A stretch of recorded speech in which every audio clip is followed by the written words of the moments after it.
네, 그러면 문제풀이에 앞서서 점직선 거리 공식 먼저 유도를 한번 해볼 건데요. 이번 달에 제가 세 문제를 풀려고 했는데 사실 그 의도가 뭐였냐면 여러분들이 점직선 거리 공식을 제대로 이해하고 있나 그걸 물어본 거였거든요. 그래서 수업 시간에 설명했던 것 중 가장 중요한 게 점직선 거리 공식에 보면 절대값이 있는데 그 절대값의 원래값을 복원할 수 있느냐, 그림을 가지고 절대값의 부호가 양수였는지 음수였는지 그걸 복원할 수 있느냐, 그걸 제대로 알고 있느냐. 만약에 제대로 알고 있다면 아마 세 문제는 다 쉽게 풀렸을 거고요. 만약에 공식으로만 알고 있었다면 아마 좀 풀이 전개하는데 애를 많이 먹었을 거예요. 자, 그래서 그러면 점직선 거리 공식 먼저 한번 볼 건데, 자, 한번 제가 적어 볼게요. 점직선 거리 공식. 그래서 일반적으로 이제 어떤 걸 물어보는 거냐면, 예를 들어 이렇게 직선이 있어요, L이. 그럼 보통 이제 우리 중학교 과정이랑 고등학교 과정 다른 게 직선을 이런 형태로 적었었죠. ax 더하기 by 더하기 c는 0. 그렇게 점이 있습니다. 자, 이 녀석을 x1, y1이라고 한번 해볼게요. 그러면 여기서 거리라는 것은 이 점에서 수선의 발을 내렸을 때 이 수선의 발과 이 점까지의 거리. 자, 이걸 제가 d라고 한번 해볼게요. 그러면 그 d를 공식으로 확인을 할 수가 있었죠. 그래서 한번 적어보면 d가 이렇게 나왔었죠. d는 루트 a제곱 더하기 b제곱분의 절대값, 그리고 이 직선에 이 좌표를 대입을 했었죠. 그래서 이렇게 나왔는데, 그래서 유도를 어떻게 썼냐면, 자, 이렇게 썼어요. 자, 일단 처음에 여기를 원점으로 두고, 그러니까 직선은 임의로 높되 여기를 원점으로 두고 이 원점에 하나여 먼저 공식을 증명을 했었죠. 자, 한번 보겠습니다. 자, 그래서 직선은 제가 그대로 두고, 자, 특별히 자, 여기가 좌표 평면이라고 한다면 이 원점 O에 대해서만 한번 제가 유도를 해보겠습니다. 아, 근데 그 직선을 이렇게 쓰지 않고 좀 가독성을 위해 한번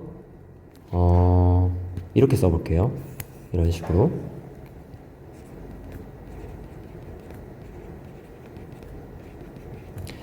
자, 그러면 알 수 있는 게 일단 여기 절편을 알 수가 있죠. 자, 이 절편은 자, 여기 y는 0을 대입을 하면 되니까 마이너스 a분의 c가 되겠죠. 그리고 여기는 y절편이고 똑같은 방법으로 하면 마이너스 b분의 c. 제가 그림은 일사분면에 그렸지만 이제 여기 거리를 한번 제가 나타내 볼 건데, 자, 한번 거리를 적어보면 여기 거리는 단순히 절편에다가 절대값을 씌우면 되겠죠. 자, 그래서 b분의 c의 절대값 이렇게 적을 수가 있겠죠. 일단 한번 옮길게요. 원점을 아래로. 그리고 여기는 절대값 a분의 c가 될 겁니다. 그래서 우리 관심사는 여기였죠. 여기서 수선의 발을 내리고 여기 d가 어떻게 나오겠느냐. 그러면 이건 한번 우리 중등기하로 구해보면 어떻게 구할 수 있냐면 넓이로 구할 수가 있었죠. 우리는 지금 이 길이를 복원할 수가 있습니다. 피타고라스 정리를 쓰면. 그래서 지금 이 길이 곱하기 이것은 뭐와 같다?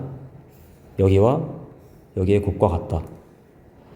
그래서 한번 식을 세워보면, 자,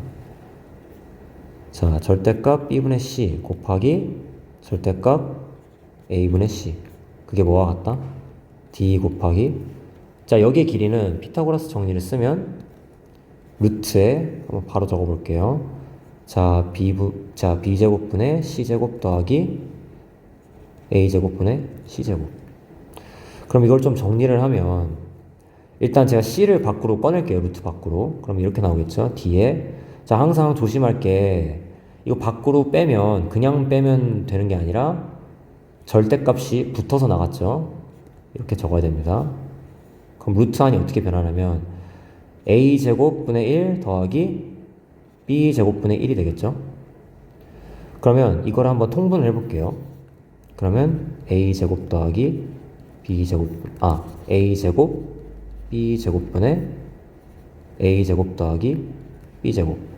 그러면 이 a제곱이랑 b제곱도 한번 밖으로 빼내서 보면 자, 이렇게 나오겠죠. 자, 여기가 d 곱하기 여기가 a제곱 더하기 b제곱으로 바뀌고, 자, 절대값 a b분의 c 이렇게 나오겠죠. 그러면 자, 자세히 보면은 약분할 수 있는 게 있습니다. 여기 보면 c가 있고 a가 있고 b가 있죠. 여기도 a가 있고 b가 있습니다. 그래서 이걸 통째로 나눌 수가 있어요. 어떤 전제하에서? a랑 b가 0이 아니라는 전제하에서. 일단 이 경우에 한해서 한번 증명을 해볼게요. 자, a랑 b가 0이 아니다. 이걸 걸어주면 어떻게 바뀌냐면, 자, 절대값 c는 d 곱하기 루트 a제곱 더하기 b제곱. 그래서 d가 어떻게 나오죠? d가 루트 a제곱 더하기 b제곱분의 절대값 c 이렇게 나오죠. 자, 그러면 우리가 알고 있는 점직선 공식이랑 부합하는지 한번 확인해 볼게요. 점직선 공식을 보면 지금 여기 자리에 이 경우에는 뭘 대입하면 되는 거죠? 원점이었으니까 여기에다가 0, 0을 대입하면 됐었죠. 그럼 어떻게 나와야 됩니까? 루트 a제곱 더하기 b제곱분의 여기에 절대값 c만 이게 사라지고 절대값 c만 나와야 되겠죠. 근데 여기 잘 보면 자, 정확히 나왔죠. 절대값 c로 나오죠. 자, 그래서 우리는 확인을 했죠. 어떤 경우에 대해서? 자, a, b가 0이 아니라는 전제하에 만약에 점을 원점으로 설정을 한다면 점직선 공식이 성립한다. 그게 첫 번째 스텝이었죠. 자, 그 다음은 두 번째 스텝인데, 두 번째는 어떻게 했냐면, 자, 이제 일반적인 상황에서 다룰 건데, 근데 가만 생각을 해보면, 자, 이렇게 직선이 있고, 여기 점이 있는데, 근데 이렇게 생각을 하는 거였죠. 여기에서 어차피 이 거리는 이 두 녀석을 똑같이 평행이동한다면 이 거리는 바뀌지 않습니다. 맞습니까? 그래서 어떻게 평행이동을 한다고 했죠? 자, 이 점이 원점으로 되게끔 평행이동을 한다고 했죠. 그래서 자, 만약에 L이 이렇게 적힌다면 AX 더하기 BY 더하기 C는 0. 자, 이걸 어떻게 어디로 평행이동을 시킨다? 이 녀석을 자, 이 녀석을 원점으로 평행이동시키고 이 점을 평행이동 이제 점이 평행이동을 하는데 똑같이 이 녀석도 평행이동을 시켜주면 이 거리는 변한다, 변하지 않는다? 변하지 않는다 라고 했었죠. 그러면 평행이동을 시켜야 되는데, 자, 그러면 평행이동한 직선은 어떻게 바뀌냐면, 잘 보시면, 자, x1이 0으로 갔다는 거는 이 좌표를 다 x1만큼 빼줬다는 거고, 그러니까 마이너스 x1만큼 평행이동을 시켰다는 거고, y쪽은 마이너스 y1만큼 평행이동을 시켰다는 거겠죠. 그러면 지금 이 녀석은 자, 이 직선을 얼만큼 평행이동을 시킨다? x축 방향으로 마이너스 x1, y축 방향으로 마이너스 y1. 그러면 도형에서는 이 부호가 거꾸로 들어갔죠. 그래서 직선이 어떻게 바뀌냐면 a에 x 더하기 x1 더하기 b에 y 더하기 y1 더하기 c는 0 이렇게 바뀝니다. 그럼 얘를 전개를 한번 해보면 어떻게 되냐면 ax 더하기 by 더하기 ax1 더하기 by1 더하기 c는 0 이렇게 바뀌죠. 그래서 상수가 C에서 어떻게 바뀌었냐면 이렇게 바뀌었어요. 자, 그러면 우리의 목표가 뭐였죠? 목표는 D를 구하는 거였어요. D를. 그런데 D를 구할 건데 어느 직선과 어느 직선으로 D를 구한다? 자, 이것과 이걸로 구하는 대신에 이 바뀐 점, 이 녀석과 이 녀석으로. 그럼 왜 이렇게 바꿨죠? 굳이 왜 원점으로 바꿨습니까? 왜냐면 앞에서 증명을 했으니까. 우리는 원점에 한해서는 공식을 증명을 했어요. 어떻게 나왔죠? 자, 한번 살펴보면 만약에 직선이 ax 더하기 by 더하기 c는 0으로 나왔다. 그러면 루트 안에 이 x와 y 앞에 붙은 개수의 제곱을 해서 더한 다음 루트를 씌워주고 그것을 분모로 보낸 다음에 분자에는 이 뒤에 붙은 상수의 절대값을 씌우기만 하면 됐었죠. 자, 그러면 지금 여기는 상수가 어떻게 바뀌었습니까? C에서 이제 이 녀석으로 바뀌었죠. 그러면 아까 그 공식에 대입을 하면 자, a제곱 더하기 b제곱분의 그냥 이렇게 쓰면 되겠죠. 왜냐하면 이게 통째로 상수니까. 그래서 이렇게 공식을 유도를 했었죠. 자, 그러면 이거는 제가 안 할 건데 제가 여기서 a랑 b가 0이 아니다 라고 가정을 했었죠. 그러면 0일 때는 그럼 어떻게 해야 될까요? 0일 때는 근데 쉽습니다. 왜냐하면 이 직선이 이렇게 반듯해지거나 이렇게 되니까. 그러면 계산이 굉장히 쉽게 나오겠죠.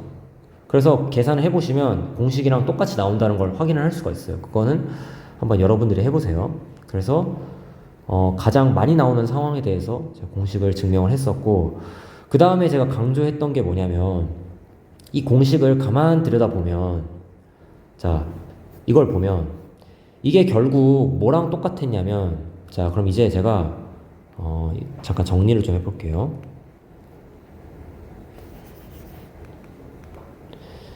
자, 여기서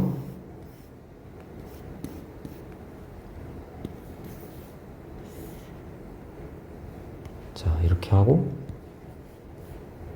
자, 이게 원점 이렇게 있었죠. 어쨌든 점이랑 직선이 어떻게 주어지든 결국 거리는 어떻게 환원시킬 수 있다? 결국 원점과 평행이동한 직선의 관계로 환원시킬 수 있다. 그래서 주요한 게 그거였죠. 자, D를 한번 다시 써보면 루트 a제곱 더하기 b제곱분의 ax1 더하기 by1 더하기 c. 그런데 이 부호, 그러면 이 절대값을 씌우면 뭐가 안 좋냐면 이런 상황이 있습니다. 이 안에 있는 이 부호를 확인해야만 풀 수 있는 그런 상황이 있어요. 왜냐하면 절대값이 있으면 상황이 여러 개로 갈라지니까 계산이 굉장히 복잡해지는데 그걸 빠르게 복원할 수 있는 방법이 있다고 했었죠. 그럼 한번 보겠습니다. 그러면 한번 이 상황에 한해서 한번 볼게요. 자, 직선이 어디 있죠? 직선이 지금 위에 있고 이 원점이 아래에 있죠. 자, 거듭 강조하지만 이 원점은 사실 뭘로 볼 수 있다? 얘는 그냥 이거랑 똑같은 거예요. 이렇게 되면 그냥 얘는 직선이 이게 아니라 이렇게 바뀌는 거예요. 아시겠죠? 그래서 이 점과 이 직선의 위치 관계는 평행이동한 것과 평행이동한 점과 평행이동한 직선의 위치 관계가 같다. 따라서 나는 앞으로 점을 여기로 고정시키겠다. 이게 제일 중요한 거예요. 자, 그럼 한번 봅시다. 자, 그래서 그때 어떤 걸 강조를 했냐면 한번 이걸 그냥 B로 나눠볼게요. 이 식 자체를. 그러면 이렇게 나오겠죠? 자, 이렇게 되고, 자, 이렇게 되겠죠? 그래서 항상 어떤 약속을 했었냐면 한쪽으로 다 몰아놓고 우리 항상 직선을 이런 식으로 쓰자. 중요한 게 뭐다? 이 Y쪽의 부호를 항상 플러스로 놓자. 이렇게 했었죠. 그러면 이 공식은 어떻게 바뀌겠습니까? 공식은 이렇게 바뀌겠죠? 루트 m제곱 더하기 1분의 c 이렇게 바뀌겠죠? 결국 여러분들이 마주하는 대부분의 상황은 여기가 개수가 1일 때예요. 그러면 자, 한번 c의 부호를 봅시다. 이 상황을 보면 자, 이렇게 돼 있죠. 자, y절편의 부호가 어떻게 돼 있죠? y절편의 부호가 플러스죠. 이 상황에서 보면. 그러면 마이너스 c가 뭐라고 나오죠? 마이너스 c가 양이라고 나오죠. 즉 c가 음이라고 했습니다. 그러면 결국 여기다 넣는 건 c예요. 그러면 이 c의 부호가 어떻게 되죠? 이런 상황에서는 c의 부호는 음이죠. 자, 점이 아래에 있으면 c의 부호가 음이다. 자, 반대 상황 한번 해보겠습니다. 반대 상황은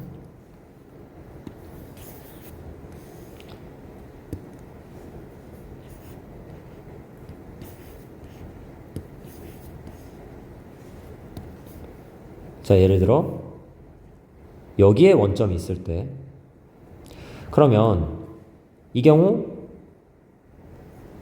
절편이 음수니까 마이너스 c의 부호는 음이겠죠. 그러면 c는 양이라고 나오겠죠. 자, 그래서 점이 위에 있으면 이 c의 부호는 어떻게 된다? 플러스가 되겠죠. 이해가 됐죠? 자, 그래서 다시 강조. 직선이 있고 점이 위에 있으면 점직선 공식에서 이 절대값 안에 부호가 보다 점이 위에 있으면 플러스, 만약에 점이 아래에 있으면 여기는 마이너스. 그래서 절대값을 벗긴 상태로 우리가 식을 세울 수가 있었죠. 그래서 뒤에 문제로 한번 확인을 해보겠습니다.